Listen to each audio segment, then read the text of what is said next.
ಹೇಗೆಸ್ welcome back. ಎಲ್ಲರೂ ಹೇಗಿದ್ದೀರಾ? Hope ಎಲ್ಲರೂ ಚೆನ್ನಾಗಿದ್ದೀರಾ ಅನ್ಕೊಂಡಿದ್ದೀನಿ. ಯಾರೆಲ್ಲ ಹೊಸದಾಗಿ ನನ್ನ ಚಾನಲ್ನ ನೋಡ್ತಾ ಇದ್ದೀರಾ ಪ್ಲೀಸ್ ಸಬ್ಸ್ಕ್ರೈಬ್ ಮಾಡ್ಕೊಳ್ಳಿ. ಇವತ್ತು ಒಂದು ಸಿಂಪಲ್ ಆ್ಯಂಡ್ ಟೇಸ್ಟಿ ಆಗಿರುವಂಥ ಬೀಚ್ ಸ್ಟೈಲ್ ಪೊಡಿ ಮಸಾಲ ಮತ್ತು ಫಿಶ್ ಫ್ರೈನ ಮಾಡೋದು ತೋರಿಸ್ತಾ ಇದ್ದೀನಿ. ನಾವು ಬೀಚ್ಗಳಲ್ಲೆಲ್ಲ ಹೋದಾಗ ಫಿಶ್ ತೊಗೊಂಡ್ರೆ ಅದ್ರ ಮೇಲೆ ಒಂದು ಪೌಡರ್ನ ಹಾಕಿ ಕೊಡ್ತಾರೆ, ತಿನ್ಲಿಕ್ಕೆ ತುಂಬಾ ಚೆನ್ನಾಗಿರುತ್ತೆ. ಆ ಪೌಡರ್ನ ಮನೆಯಲ್ಲೇ ಹೇಗೆ ಮಾಡ್ಕೊಳ್ಳೋದು ಅನ್ನೋದನ್ನ ತೋರಿಸ್ತಾ ಇದ್ದೀನಿ. ಮೊದಲಿಗೆ ಒಂದು ಪ್ಯಾನ್ ಇಟ್ಕೊಂಡು ಅದಕ್ಕೆ ಒಂದು 2 ಟೇಬಲ್ ಸ್ಪೂನ್ ಆಗೋಷ್ಟು ಅಕ್ಕಿನ ಸೇರಿಸ್ಕೊಳ್ತಾ ಇದ್ದೀನಿ. ನೀವು ಯಾವ ಅಕ್ಕಿ ಬೇಕಾದರೂ ತಗೋಬಹುದು, 2 ಸ್ಪೂನ್ ತಗೊಳ್ಳಿ. ಇದನ್ನ ನೀಟಾಗಿ ಫ್ರೈ ಮಾಡ್ಕೊಳ್ಬೇಕಾಗತ್ತೆ. ಕೆಂಪಕ್ಕಾಗಬೇಕು ಅಕ್ಕಿ ಎಲ್ಲ, ಆ ರೀತಿ ನೀವು ಫ್ರೈ ಮಾಡ್ಕೊಳ್ಳಿ. ಅಕ್ಕಿ ನೋಡಿ ಎಷ್ಟು ಕಲರ್ ಚೇಂಜ್ ಆಗಿದೆ. ಈ ರೀತಿ ಕೆಂಪಕ್ಕಾಗಬೇಕು, ತುಂಬ ಚೆನ್ನಾಗಿ ರೋಸ್ಟ್ ಆಗಬೇಕು. ನೋಡಿ ಈ ರೀತಿ ಕಲರ್ ಚೇಂಜ್ ಆಗಬೇಕು. ಈ ರೀತಿ ಆದಮೇಲೆ ಒಂದು ಪ್ಲೇಟಿಗೆ ಹಾಕೊಂಡು ಇಟ್ಕೊಳ್ಳಿ. ನಂತರ ಅದೇ ಪ್ಯಾನ್ಗೆ ಒಂದು 2 ಟೇಬಲ್ ಸ್ಪೂನ್ ಆಗೋಷ್ಟು ಕಡಲೆಬೇಳೆನ ಹಾಕೊಂಡು ಅದನ್ನು ಕೂಡ ನೀಟಾಗಿ ಫ್ರೈ ಮಾಡ್ಕೋಬೇಕು. ಇದ್ರ ಜೊತೆಗೆ ನಾನು ಉದ್ದಿನ ಬೇಳೆನ ಆ್ಯಡ್ ಮಾಡ್ಕೊಳ್ತೀನಿ. ಆದರೆ ಮೊದಲಿಗೆ ಕಡಲೆಬೇಳೆ ಹಾಕೊಂಡಿದ್ದೀನಲ್ಲ, ಅದನ್ನ ಒಂದು ಸ್ವಲ್ಪ 2 ಮಿನಿಟ್ಸ್ ಫ್ರೈ ಮಾಡಿಕೊಂಡು ನಂತರ ನಾನು ಇದೇ ಪ್ಯಾನ್ಗೆ ಕಡಲೆಬೇಳೆನೂ ಕೂಡ ಆ್ಯಡ್ ಮಾಡ್ಕೊಳ್ತೀನಿ. ನಂತರ ಕಡಲೆಬೇಳೆ ಮತ್ತು ಉದ್ದಿನ ಬೇಳೆಕಾಳನ್ನ ನೀಟಾಗಿ ಕೆಂಪಕ್ಕಾಗೋವರೆಗೂ ಹುರ್ಕೋಬೇಕು. ನೀಟಾಗಿ ಫ್ರೈ ಮಾಡ್ಕೊಳ್ಳಿ. ಈ ಪ್ಯಾನ್ಗೆ ಒಂದು 5-6 ಒಣಮೆಣಸಿನ್ಕಾಯಿನ ಆ್ಯಡ್ ಮಾಡ್ಕೊಳ್ಳಿ. ನೀವು ಬ್ಯಾಡಗೆ ಮೆಣಸಿನ್ಕಾಯಿ ಕೂಡ ಆ್ಯಡ್ ಮಾಡ್ಕೋಬಹುದು. ನನ್ನ ಹತ್ರ ಇಲ್ಲ ಅಂತ ಹೇಳಿ ನಾನು ಒಣಮೆಣಸಿನ್ಕಾಯಿ ಮಾತ್ರನೇ ಯೂಸ್ ಮಾಡ್ಕೊಳ್ತಿದ್ದೀನಿ. ಇದನ್ನು ಹಾಕೊಂಡು ನೀಟಾಗಿ ಫ್ರೈ ಮಾಡ್ಕೊಳ್ಳಿ. ಕ್ರಿಸ್ಪ್ ಆಗಬೇಕು. ಇದು ಬೇಗನೆ ಬಿಸಿ ಆಗಿಬಿಡುತ್ತೆ. ಸೊ ಹಾಗಾಗಿ ನಾನು ಇದ್ರ ಜೊತೆಗೇನೆ ಆ್ಯಡ್ ಮಾಡ್ಕೊಳ್ತಾ ಇದ್ದೀನಿ. ನೀವು ಬೇಕಾದರೆ ಎಲ್ಲ ಇಂಗ್ರೀಡಿಯೆಂಟ್ಸ್ನು ಕೂಡ ಸಪ್ರೇಟ್ ಆಗಿ ಕೂಡ ಹುರ್ಕೋಬಹುದು. ನೋಡಿ ಈಗ ಎಲ್ಲನೂ ಕೂಡ ನೀಟಾಗಿ ಫ್ರೈ ಆಗಿದೆ. ಇದನ್ನ ಈಗ ಶಿಫ್ಟ್ ಮಾಡ್ಕೊತಾ ಇದ್ದೀನಿ. ನಂತರ ಅದೇ ಪ್ಯಾನ್ಗೆ 2 ಟೇಬಲ್ ಸ್ಪೂನ್ ಆಗೋಷ್ಟು ಕಡಲೆಕಾಯಿ ಬೀಜನ ಆ್ಯಡ್ ಮಾಡ್ಕೊಳ್ತಿದ್ದೀನಿ. ಇದನ್ನು ಕೂಡ ನೀಟಾಗಿ ಫ್ರೈ ಮಾಡಿಕೊಂಡು ಒಂದು ಪ್ಲೇಟಿಗೆ ಹಾಕೋಬೇಕು. ನಂತರ 1 ಸ್ಪೂನ್ ಆಗೋಷ್ಟು ಜೀರಿಗೆನ ಹಾಕೊಂಡು ನೀಟಾಗಿ ಫ್ರೈ ಮಾಡಿಕೊಂಡು ಅದನ್ನು ಕೂಡ ತೆಕ್ಕೊಳ್ಳಿ. ಹಾಗೆ 1 ಟೇಬಲ್ ಸ್ಪೂನ್ ಆಗೋಷ್ಟು ಕಾಳುಮೆಣಸುಗಳನ್ನು ಹಾಕೊಂಡು ನೀಟಾಗಿ ಫ್ರೈ ಮಾಡ್ಕೋಬೇಕು. ನಂತರ ಅದೇ ಪ್ಯಾನ್ಗೆ ಒಂದು ಅರ್ಧ ಟೇಬಲ್ ಸ್ಪೂನ್ ಆಗೋಷ್ಟು ಮೆಂತೆ ಕಾಳುಗಳನ್ನು ಹಾಕೊಂಡು ನೀಟಾಗಿ ಫ್ರೈ ಮಾಡಿಕೊಂಡು ಅದನ್ನು ಕೂಡ ತೆಕ್ಕೊಳ್ಳಿ. ನಂತರ ಒಂದು 2 ಟೇಬಲ್ ಸ್ಪೂನ್ ಆಗೋಷ್ಟು ಧನಿಯಾ ಕಾಳುಗಳನ್ನು ಸೇರಿಸ್ಕೊಂಡು ಅದನ್ನು ಕೂಡ ನೀಟಾಗಿ ಫ್ರೈ ಮಾಡಿಕೊಂಡು ತೆಕ್ಕೊಳ್ತಾ ಇದ್ದೀನಿ. ಹಾಗೆ ಒಂದು ಸ್ವಲ್ಪ ಚಕ್ಕೆ ಮತ್ತೆ ಒಂದು 2-3 ಲವಂಗನ ಹಾಕೊಂಡು ಅದನ್ನು ಕೂಡ ಫ್ರೈ ಮಾಡ್ಕೋಬೇಕು. ಲವಂಗ ಉಬ್ಬಿ ಬರುತ್ತೆ, ನಿಮಗೆ ಗೊತ್ತಾಗುತ್ತೆ ಫ್ರೈ ಆಗೋದು. ನಂತರ 1 ಸ್ಪೂನ್ ಸೋಂಪನ್ನು ಹಾಕೊಂಡು ಚೆನ್ನಾಗಿ ಫ್ರೈ ಮಾಡ್ಕೊಳ್ಳಿ. ಈ ಸೋಂಪಿನ ಫ್ಲೇವರ್ ಅಂತೂ ತುಂಬಾ ಅರೋಮ್ಯಾಟಿಕ್ ಆಗಿರುತ್ತೆ. ಫಿಶ್ ಮಸಾಲೆಗೆ ಒಂದು ಒಳ್ಳೆ ಫ್ಲೇವರ್ ಕೊಡುತ್ತೆ ಇದು. ಸೊ ಹಾಗಾಗಿ ಇದನ್ನ ಸ್ವಲ್ಪ ಜಾಸ್ತಿನೇ ಹಾಕೊಳ್ಳಿ. ಇದು ಫ್ರೈ ಆದಮೇಲೆ ಸ್ವಲ್ಪ ಸಾಸಿವೆನ ಹಾಕೋಬೇಕು. 1 ಟೇಬಲ್ ಸ್ಪೂನ್ ಆಗೋಷ್ಟು ಸಾಸಿವೆನ ಹಾಕೊಂಡು ಚಿಟಪಟ ಆದಮೇಲೆ ಇದನ್ನು ಕೂಡ ಪಕ್ಕಕ್ಕೆ ಎತ್ತಿಟ್ಕೊಳ್ಳಿ. ನಂತರ ಒಂದು ಸ್ವಲ್ಪ ಕರಿಬೇವಿನ ಸೊಪ್ಪು ಕೂಡ ಹಾಕೊಂಡು ಫ್ರೈ ಮಾಡ್ಕೋಬೇಕು. ನಂತರ ಒಂದು ಸಣ್ಣದು ಅರ್ಧ ಗೆಡ್ಡೆ ಆಗೋಷ್ಟು ಬೆಳ್ಳುಳ್ಳಿನ ಹಾಕೊಂಡಿದ್ದೀನಿ. ನೀವು ಒಂದು ಬೇಕಾದ್ರೂ ಹಾಕೋಬಹುದು. ಇದನ್ನು ಕೂಡ ನೀಟಾಗಿ ಫ್ರೈ ಮಾಡ್ಕೊಳ್ಳಿ. ನಂತರ ಕೊಬ್ಬರಿ ಕೂಡ ಸೇರಿಸ್ಕೊಂತಾ ಇದ್ದೀನಿ. ನಾನಿಲ್ಲಿ 3 ಟೇಬಲ್ ಸ್ಪೂನ್ ಆಗೋಷ್ಟು ಕೊಬ್ಬರಿನ ಸೇರಿಸ್ಕೊಂತಾ ಇದ್ದೀನಿ. ಹಸಿ ಕೊಬ್ಬರಿ ಇತ್ತು ಅಂತ ನಾನು ಅದನ್ನ ಆ್ಯಡ್ ಮಾಡ್ಕೊಳ್ತಾ ಇದ್ದೀನಿ. ನೀವು ಒಣ ಕೊಬ್ಬರಿ ಕೂಡ ಹಾಕೋಬಹುದು. ನನ್ನ ಹತ್ರ ಇಲ್ಲ ಅಂತ ಹೇಳಿ ನಾನು ಇದನ್ನ ಸೇರಿಸ್ಕೊಳ್ತಾ ಇದ್ದೀನಿ. ಇದಕ್ಕೆ ನಾನು 1 ಟೇಬಲ್ ಸ್ಪೂನ್ ಆಗೋಷ್ಟು ಆಯಿಲ್ನ ಹಾಕೊಂಡು ನೀಟಾಗಿ ಫ್ರೈ ಮಾಡ್ಕೊಳ್ತಾ ಇದ್ದೀನಿ. ಕೊಬ್ಬರಿಗೆ ಮಾತ್ರನೇ ನಾನು 1 ಟೇಬಲ್ ಸ್ಪೂನ್ ಆಗೋಷ್ಟು ಆಯಿಲ್ನ ಹಾಕೊಂಡು ಫ್ರೈ ಮಾಡ್ಕೊಳ್ತಾ ಇದ್ದೀನಿ. ಬೇರೆ ಇಂಗ್ರೀಡಿಯೆಂಟ್ಸ್ ಯಾವುದಕ್ಕೂ ನಾನು ಆಯಿಲ್ನ ಬಳಸಿಲ್ಲ. ಎಲ್ಲವನ್ನು ನಾನು ಡ್ರೈ ರೋಸ್ಟೇ ಮಾಡ್ಕೊಂಡಿರೋದು. ಸೊ ಕೊಬ್ಬರಿಗೆ ಮಾತ್ರನೇ ನೀವು ಆಯಿಲ್ ಬಳಸ್ಕೊಳ್ಳಿ. ಕೊಬ್ಬರಿನ ಚೆನ್ನಾಗಿ ರೋಸ್ಟ್ ಮಾಡಿಕೊಂಡು ಅದನ್ನು ಕೂಡ ತೆಕ್ಕೊಳ್ಳಿ. ನಾವು ಫ್ರೈ ಮಾಡಿ ಇಟ್ಕೊಂಡಿದ್ವಲ್ಲ ಅದನ್ನೆಲ್ಲ ಒಂದು ಪ್ಲೇಟಿಗೆ ಹಾಕೊಂಡಿದ್ದೆ. ಅದನ್ನು ನಾನು ನಿಮಗೆ ತೋರಿಸ್ತಾ ಇದ್ದೀನಿ. ನೋಡಿ ಹೀಗಾಗಿದೆ.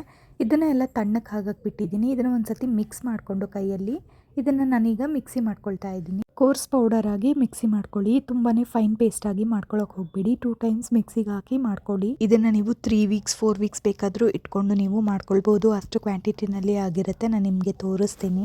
ನೋಡಿ ನಾನು ಇದನ್ನ ಈಗ ಪೌಡರ್ ಮಾಡ್ಕೊಂಡು ಬರ್ತಾ ಇದ್ದೀನಿ. ನಾನು ಪೌಡರ್ ಮಾಡ್ಕೊಳ್ತಿದ್ದೀನಿ, ಆದ್ರೆ ಫೈನ್ ಪೌಡರ್ ಆಗಿ ಮಾಡ್ಕೊಳ್ತಾ ಇಲ್ಲ. ಸ್ವಲ್ಪ ಕೋರ್ಸ್ ಪೌಡರ್ ಆಗಿ ಮಾಡ್ಕೊಳ್ಳಿ. ನೋಡಿ ಈ ರೀತಿ ಇರಬೇಕು. ಇದನ್ನ ನೀವು ಒಂದು ಏರ್ ಟೈಟ್ ಕಂಟೈನರ್ ನಲ್ಲಿ ಹಾಕಿ ಸ್ಟೋರ್ ಮಾಡ್ಕೊಂಡು ಒಂದು 4 ವೀಕ್ಸ್ ಬೇಕಾದ್ರೂ ಬಳಸ್ಕೋಬಹುದು. ಹಾಳಾಗೋದಿಲ್ಲ, ಆರಾಮಾಗಿ ನೀವು ಯೂಸ್ ಮಾಡಬಹುದು. ನೋಡಿ ಈಗ ನಾವು ಬೀಚ್ ಸ್ಟೈಲ್ ಪುಡಿನ ಮಾಡ್ಕೊಂಡಿದ್ದಾಯ್ತು. ಈಗ ಫಿಶ್ನ ಹೇಗೆ ಮಾಡ್ಕೊಳ್ಳೋದು ಅಂತ ನೋಡ್ಕೊಂಡು ಬರೋಣ ಬನ್ನಿ. ಫಿಶ್ಗೆ ಮಸಾಲ ರೆಡಿ ಮಾಡ್ಕೊಂಡು ಬರೋಣ. ಮೊದಲಿಗೆ ಒಂದು ಪ್ಲೇಟ್ ತಗೊಂಡು ಅದಕ್ಕೆ 1 ಟೇಬಲ್ ಸ್ಪೂನ್ ಆಗೋಷ್ಟು ಶುಂಠಿ ಬೆಳ್ಳುಳ್ಳಿ ಪೇಸ್ಟನ್ನು ಆ್ಯಡ್ ಮಾಡ್ಕೊಳ್ತಾ ಇದ್ದೀನಿ. ಹಾಗೆ 1 ಟೇಬಲ್ ಸ್ಪೂನ್ ಚಿಲ್ಲಿ ಪೌಡರ್ನ ಆ್ಯಡ್ ಮಾಡ್ಕೊಳ್ತಾ ಇದ್ದೀನಿ. ಹಾಗೆ ಒಂದು 1/2 ಟೇಬಲ್ ಸ್ಪೂನ್ ಅರಿಶಿನ ಪುಡಿ ಹಾಕೊಂಡು 3 ಟೇಬಲ್ ಸ್ಪೂನ್ ಕಾರ್ನ್ಫ್ಲೋರ್ನ ಹಾಕೊಳ್ತಾ ಇದ್ದೀನಿ. 3 to 4 ಟೇಬಲ್ ಸ್ಪೂನ್ ಹಾಕೊಳ್ಳಿ. ಹಾಗೆ ಈ ರುಚಿಗೆ ಎಷ್ಟು ಬೇಕೋ ಅಷ್ಟು ಉಪ್ಪನ್ನು ಸೇರಿಸ್ಕೊಂಡು ನೀಟಾಗಿ ಮಿಕ್ಸ್ ಮಾಡ್ಕೊಳ್ಳಿ. ನಿಮಗೆ ಈ ಟೈಮಲ್ಲಿ ಬೇಕಾದ್ರೆ ನಿಂಬೆ ಹಣ್ಣಿನ ರಸ ಹಾಕೋಬಹುದು. ನಾನು ಈ ಟೈಮಲ್ಲಿ ಹಾಕೊಳ್ತಾ ಇಲ್ಲ. ಈ ಮಸಾಲಾನ ನೀವು ತಿಕ್ಕಾಗಿ ಪೇಸ್ಟ್ ತರ ಮಾಡ್ಕೋಬೇಕು. ಇದನ್ನ ನೀರ್ ತರ ಮಾಡ್ಕೊಳಕ್ ಹೋಗ್ಬೇಡಿ. ನೋಡಿ ಈ ರೀತಿ ಮಸಾಲಾನ ನೀಟಾಗಿ ಮಿಕ್ಸ್ ಮಾಡ್ಕೋಬೇಕು. ನಾನಿಲ್ಲಿ 3 ಅಂಜಲ್ ಫಿಶ್ ಅನ್ನ ತಗೊಂಡಿದ್ದೀನಿ. ತುಂಬಾನೇ ಟೇಸ್ಟ್ ಚೆನ್ನಾಗಿರುತ್ತೆ. ನೋಡಿ ಈ ಫಿಶ್ಗೆ ನೀಟಾಗಿ ಮಸಾಲನೆಲ್ಲ ಆ್ಯಡ್ ಮಾಡ್ಕೊಳ್ತಾ ಇದ್ದೀನಿ. ನೀಟಾಗಿ ಕೋಟ್ ಆಗಬೇಕು ಆ ರೀತಿ ಮಾಡ್ಕೊಳ್ತಾ ಇದ್ದೀನಿ. ನೋಡಿ ನಾನಿಲ್ಲಿ ತಿಕ್ ಪೇಸ್ಟ್ ಆಗಿ ಮಸಾಲಾನ ಕಲ್ಸ್ಕೊಂಡಿರೋದ್ರಿಂದ ನೀಟಾಗಿ ಮೀನ್ಗೆಲ್ಲ ಹಚ್ಕೋಬಹುದು. ಸೊ ಹಾಗಾಗಿ ಮಸಾಲ ಕಲ್ಸ್ಕೋಬೇಕಾದ್ರೆ ನೀಟಾಗಿ ಕಲ್ಸ್ಕೊಳ್ಳಿ. ನೋಡಿ ಇದೇ ರೀತಿ ಎಲ್ಲ ಫಿಶ್ಗಳಿಗೂ ನೀಟಾಗಿ ಮಸಾಲಾನ ಅಪ್ಲೈ ಮಾಡ್ಕೊಂಡು ಒಂದು 10 to 15 ಮಿನಿಟ್ಸ್ ಬಿಟ್ಬಿಡಿ. ನಿಮಗೆ ಟೈಮ್ ಇಲ್ಲ ನನಗೆ ಬೇಗನೆ ಮಾಡ್ಕೋಬೇಕು ಅಂತ ಹೇಳಿದ್ರೆ ಅಟ್ಲೀಸ್ಟ್ ಒಂದು 5 ಮಿನಿಟ್ಸ್ ಆದ್ರೂ ಬಿಡಿ. ಆಗ ಮಸಾಲೆ ಎಲ್ಲ ಚೆನ್ನಾಗಿ ಮೀನ್ಗೆ ಹೇಳ್ಕೊಳ್ಳುತ್ತೆ. ಟೇಸ್ಟ್ ತುಂಬಾನೇ ಚೆನ್ನಾಗಿ ಬರುತ್ತೆ. ನೋಡಿ ಫಿಶ್ಗೆ ಮಸಾಲೆ ಎಲ್ಲ ಅಪ್ಲೈ ಮಾಡಿತಾಯ್ತು. ಈಗ ನಾನು ಒಂದು 15 ಮಿನಿಟ್ಸ್ ಮ್ಯಾರಿನೇಟ್ ಆಗಕ್ಕೆ ಬಿಡ್ತಿದ್ದೀನಿ. ನೋಡಿ ಚೆನ್ನಾಗಿ ಫಿಶ್ ಮ್ಯಾರಿನೇಟ್ ಆಗಿದೆ. ಈಗ ನಾವು ಇದಕ್ಕೆ ಮಸಾಲಾನ ಹಾಕೊಳ್ಳೋಣ. ಒಂದು ಫಿಶ್ ನ ತಗೊಂಡು ಆ ಮಸಾಲೆ ಒಳಗಡೆ ನೋಡಿ ಈ ತರ ಅದ್ದಿ ಪೌಡರ್ನ ಹಾಕ್ಕೊಳ್ಬೇಕಾಗತ್ತೆ. ನೀವು ಬೇಕಾದರೆ ಫಿಶ್ನ ನೀಟಾಗಿ ಫ್ರೈ ಮಾಡಿಕೊಂಡು ಮೇಲೆಗಡೆ ಈ ಪೌಡರ್ನ ಉದುರಿಸ್ಕೋಬೋದು, ಅಥವಾ ನಾನು ಈ ರೀತಿ ಮಾಡ್ತಿದ್ದೀನಲ್ಲ ಈ ರೀತಿ ಕೂಡ ಮಾಡ್ಕೋಬೋದು. ತುಂಬಾ ಚೆನ್ನಾಗಿರುತ್ತೆ ನೋಡಿ. ಎಲ್ಲ ಮೀನುಗಳನ್ನು ನಾನು ಇದೇ ರೀತಿಯಲ್ಲಿ ಮಾಡ್ಕೊಳ್ತಾ ಇದ್ದೀನಿ.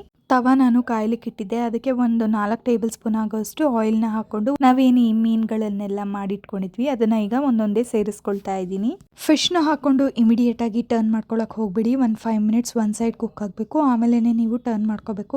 ಈಗ ಮತ್ತೊಂದು ಫಿಶನ್ನು ಆ್ಯಡ್ ಮಾಡ್ಕೊಳ್ತಾ ಇದ್ದೀನಿ. ಇದ್ರ ಮೇಲೆ ಸ್ವಲ್ಪ ಎಣ್ಣೆನ ಹಾಕ್ಕೊಳ್ಬೇಕು. ಈ ಫಿಶ್ಗೆ ತುಂಬ ಹೆಸರಿದೆ. ಇದನ್ನ ಅಂಜಲ್ ಮೀನ್ ಅಂತಾರೆ, ವಂಜ್ರ ಮೀನ್ ಅಂತಾರೆ, ಮತ್ತೆ ಸಿರ್ಮೀನ್ ಅಂತ ಕೂಡ ಕರೀತಾರೆ. ಟೇಸ್ಟ್ ವೈಸ್ ಅಂತೂ ಮಾತಾಡಂಗೆ ಇಲ್ಲ, ಅಷ್ಟು ಚೆನ್ನಾಗಿರುತ್ತೆ. ತುಂಬಾನೇ ಟೇಸ್ಟ್ ಕೊಡುತ್ತೆ ಈ ಫಿಶು. ನೀವು ಒಂದ್ಸತಿ ಈ ರೀತಿ ಮಾಡಿ ನೋಡಿ, ತುಂಬಾನೇ ಇಷ್ಟಪಡ್ತೀರಾ. ಮತ್ತೆ ಮನೆಯವರೆಲ್ಲನೂ ತುಂಬಾನೇ ಇಷ್ಟಪಟ್ಟು ತಿಂತಾರೆ, ಅಷ್ಟು ರುಚಿಯಾಗಿರುತ್ತೆ. ಮತ್ತು ಮಕ್ಳಿಗಂತೂ ತುಂಬಾನೇ ಒಳ್ಳೆಯದು. ವಾರಕ್ಕೆ ಒಂದು 2-3 ಸತಿ ಆದರೂ ಫಿಶ್ ಮಕ್ಕಳಿಗೆ ಕೊಡೋದು ತುಂಬಾ ಉತ್ತಮ. ಇದರಲ್ಲಿ ಒಮೆಗಾ 3 ಫ್ಯಾಟಿ ಆಸಿಡ್ಸ್ ಇದೆ ಮತ್ತು ಬ್ರೈನ್ ಡೆವಲಪ್ಮೆಂಟ್ಗೆ ತುಂಬಾ ಒಳ್ಳೆಯದು. ಸೊ ಹೀಗಾಗಿ ಪ್ರತಿಯೊಬ್ಬರು ಫಿಶನ್ನು ಮಕ್ಕಳಿಗೆ ಕೊಡೋದು ತುಂಬಾ ಒಳ್ಳೆಯದು. ನೋಡಿ, ಫಿಶ್ ಈಗ ಒಂದು ಸೈಡ್ ಆಗಿದೆ. ಈಗ ನಾನು ಟರ್ನ್ ಮಾಡ್ಕೊಳ್ತಾ ಇದ್ದೀನಿ. ನೋಡ್ತಾ ಇರ್ಬೋದು ಕಲರ್ ಹೇಗಿದೆ ಅಂತ ಹೇಳಿ. ನೋಡ್ತಾ ಇದ್ರೇ ತಿನ್ನಬೇಕು ಅನಿಸುತ್ತೆ, ಅಷ್ಟು ಬ್ಯೂಟಿಫುಲ್ ಆಗಿದೆ. ನೋಡೋಕ್ಕಷ್ಟೇ ಅಲ್ಲ, ತಿನ್ನೋಕ್ಕೂ ಕೂಡ ತುಂಬಾ ಚೆನ್ನಾಗಿರುತ್ತೆ.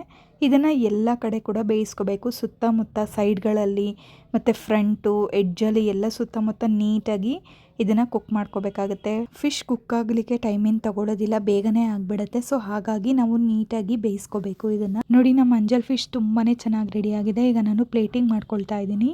ನೋಡಿ ಎಷ್ಟು ಚೆನ್ನಾಗಿ ಕಾಣ್ತಿದೆ. ಇದಕ್ಕೆ ನಾನು ಒಂದು ಅರ್ಧ ನಿಂಬೆಹಣ್ಣನ್ನು ಹಿಂಡ್ಕೊಂಡ್ರೆ ತುಂಬಾ ರುಚಿಯಾಗಿರುವಂತಹ ಅಂಜಲ್ ಫಿಶ್ ಫ್ರೈ, ಸಿರ್ಮೀನ್ ಅಥವಾ ವಂಜರ ಮೀನು ಏನು ಬೇಕಾದರೂ ಕರ್ಕೊಳ್ಳಿ, ರೆಡಿ ಆಗಿಬಿಡುತ್ತೆ. ತುಂಬಾ ಟೇಸ್ಟಾಗಿರುತ್ತೆ. ಇನ್ಮೇಲೆ ಬೀಚ್ ಸ್ಟೈಲ್ ಫಿಶ್ ಫ್ರೈ ತಿನ್ನಬೇಕು ಅಂತ ಹೇಳಿದ್ರೆ ನೀವು ಬೀಚ್ಗಳಿಗೆ ಹೋಗಬೇಕು ಅಂತ ಏನಿಲ್ಲ. ಮನೆಯಲ್ಲೇ ನೀವು ಈ ರೀತಿ ಪುಡಿ ಮಾಡಿ ಇಟ್ಕೊಂಡ್ಬಿಟ್ರೆ ನಿಮ್ಗೆ ಯಾವಾಗ ಬೇಕೋ ಆಗ ಫಿಶ್ ತಂದಾಗ ಫಿಶ್ ಮಾಡಿಕೊಂಡು ಅದ್ರ ಮೇಲೆ ಉದುರಿಸ್ಕೊಂಡು ತಿಂತಾ ಇದ್ರೆ ಬೀಚಲ್ಲಿ ಹೋಗಿ ತಿನ್ನೋ ಥರನೇ ಫೀಲ್ ಕೊಡುತ್ತೆ. ಸೊ ಹೋಪ್ ವಿಡಿಯೋ ನಿಮಗೆ ಇಷ್ಟ ಆಗಿದೆ ಅಂದ್ಕೊಂಡಿದ್ದೀನಿ. ಇದೇ ರೀತಿಯಾದ ಸಿಂಪಲ್ ಆ್ಯಂಡ್ ಟೇಸ್ಟಿ ಹೆಲ್ದಿ ರೆಸಿಪೀಸ್ಗಾಗಿ ನನ್ನ ಚಾನಲ್ನ ಸಪೋರ್ಟ್ ಮಾಡೋದನ್ನು ಮರಿಬೇಡಿ. Thank you.